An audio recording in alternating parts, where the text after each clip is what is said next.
Hey everyone, thanks for tuning in. So in this video I'm going to do a takedown of the Zero Tolerance 0055 that incorporates the GTC SLT or spring-loaded tab system. And I think a lot of you guys were potentially more interested in this video than my overview of the knife itself. So there are a couple tools that we'll need to do this takedown.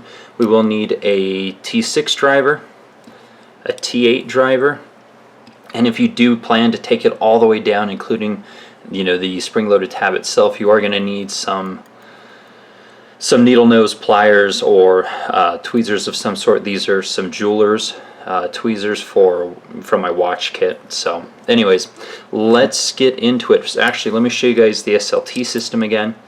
So the spring-loaded tab that obviously has a coil spring that keeps it closed, and it hides the spring-loaded tab in the open position as well. So, alright, let's get into it. So we'll start with the pivot and the T8 Torx, and I do have just a towel down on top of my mat just to keep things nice and clean. I'm also not going to lie, I already took this down once. I wanted to make sure I could actually take it down on the video, and taking it down the first time is where I realized that it would probably be better just to do a takedown and not try to reassemble. That does take a little bit of focus, and I have to get my eye way up in there to make sure the spring's being reinserted properly. But again, I'll show you guys that in a moment. Alright, so 2 screws on the back and then the pivot. And again, with this knife there are no screws showing on the show side. So, alright, here we are. Let's take it down. So, this is the Lockbar system here. Again, you can see the cutout for the spring-loaded tab. They did obviously recess or put a bearing track in there. So the bearings do run straight on the tie. As you can see, it's starting to polish up the track a little bit.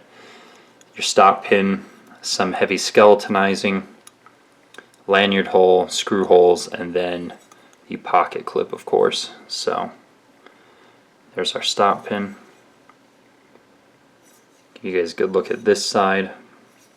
Alright, back spacer, hard anodized aluminum. One interesting point is that there are 3 holes here on the back spacer, but only 2 screw holes. So either they initially designed it to have a 3rd screw hole and realized it was unnecessary in the for the strength or rigidity of the knife.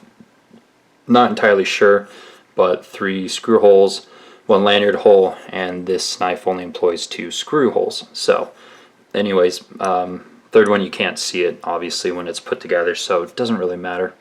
Interesting detail. We'll move that. We'll move that. We've got our 3 screws back there.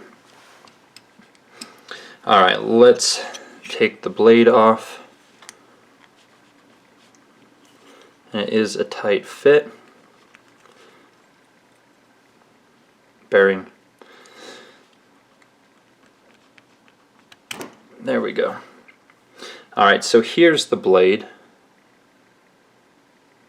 You guys can see how the detent ball interacts with this one. Very interesting. And here is the actual SLT system. So there's the spring-loaded tab and the way that it connects to the blade.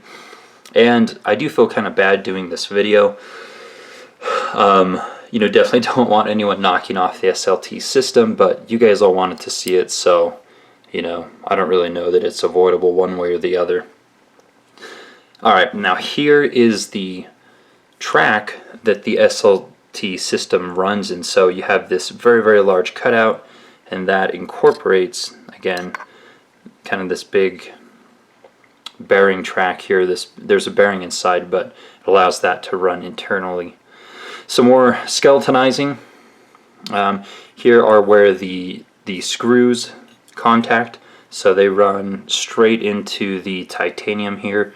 They did have some Loctite, of course, so I'll put some on when I reassemble. And there's the other bearing. And then let's take a look at the pivot. So one cool thing is that the pivot is a captured pivot system here. You have that rectangular cutout that matches the rectangular base of this pivot. I believe this is a hard anodized aluminum, has you know, kind of a custom GTC look there, but that keeps the pivot from spinning, which is pretty neat. But anyways, this is what the show side scale looks like. And then again, a better look at the spring-loaded tab. So hard anodized aluminum. And this is the part, so all that takedown was fairly simple. This is the part that's a little bit more difficult because it's not as fun to reassemble, but I'm going to show you guys what the inside looks like. So we're just going to take this apart. It's a T6, and we do have a bearing inside, and obviously this cover keeps the bearing in place, which keeps the spring-loaded tab in place. So you guys are going to see a hole right there, and that is where one arm of the coil spring sits. And I just shot the coil spring on the floor.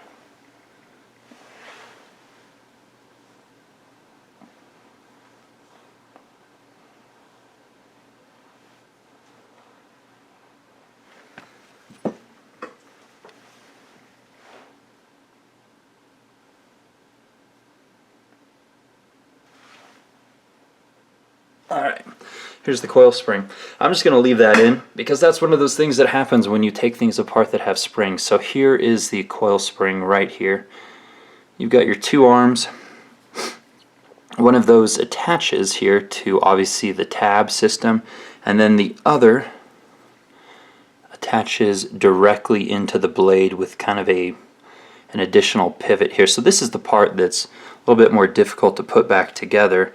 Requires a little bit of finesse because you have to have the coil spring under tension to get it reassembled. So, alright, and of course there's dog hair all over everything now.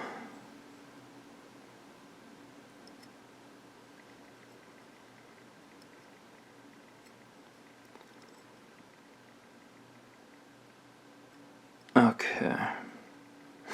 And so the thing that, when I took this apart the first time, that freaked me out is when I was talking to Thomas of ZT Knives. He's their marketing director at SHOT Show. He had mentioned that the spring-loaded tab had two sets of bearings, but when I took it apart right now, you could see the one set right here, and I assumed that there's supposed to be a second one in here. So when I took it apart and then I was going to reassemble it, I was like, wait, where's that other set of bearings? So either I lost it, and there is supposed to be an additional set in here that separates the tab from the blade, or this one didn't have it, or in fact it only has one set of bearings in the spring-loaded tab. So I'm not too sure. One of the funny things is whenever people get on the forums and they're like, hey, I took my knife apart and it was missing piece X, Y, or Z, 99.99% of the time that person took it apart, they lost something, and then they come to the forums to bitch about it and say that it never had the part.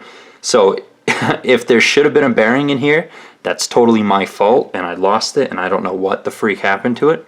But as you guys saw before I took it apart, it was firing just fine without it. So I don't know. I'll update you guys when I pick up one of the full production runs of these that'll have a few minor changes. So anyways, probably not advisable that you take this knife apart, and that's why I'm doing it for you. So to get it back together, what I actually did is I attached the spring into the SLT tab, and then you kind of have to finagle it around to get it back, attached properly here, and that's where the tweezers come into play. If I can do this easily, then I'll just leave this in the video. Otherwise, we'll end it here.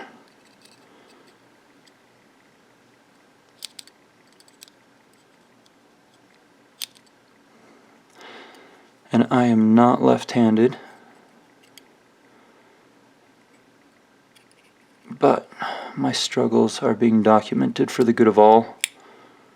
Okay, we're almost there.